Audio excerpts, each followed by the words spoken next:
ಭಾರತದ ಜನಗಳಾದ ನಾವು ಭಾರತವನ್ನು ಒಂದು ಸಾರ್ವಭೌಮ ಸಮಾಜವಾದಿ ಸರ್ವಧರ್ಮ ಸಂಭಾವದ ಪ್ರಜಾಸತ್ತಾತ್ಮಕ ಗಣರಾಜ್ಯವಾಗಿ ರಚಿಸಲು ಮತ್ತು ಅದರ ಸದಸ್ಯ ನಾಗರಿಕರಿಗೆ ಸಾಮಾಜಿಕ ಆರ್ಥಿಕ ಮತ್ತು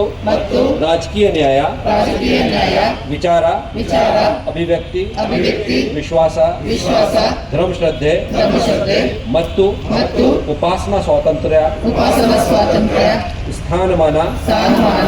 ಹಾಗೂ ಅವಕಾಶ ಸಮಾನತೆ ದೊರೆಯುವಂತೆ ಮಾಡಲು ಮತ್ತು ವ್ಯಕ್ತಿ ಗೌರವವನ್ನು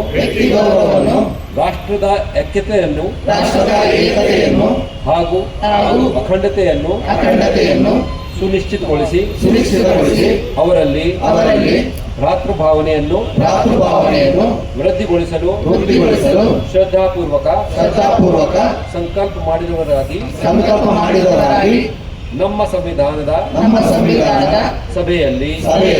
1949ನೇ ಇಸ್ವಿ ನವೆಂಬರ್ ತಿಂಗಳ 26ನೇ ತಾರೀಖಾದ ಈ ದಿವಸ ಈ ಮೂಲಕ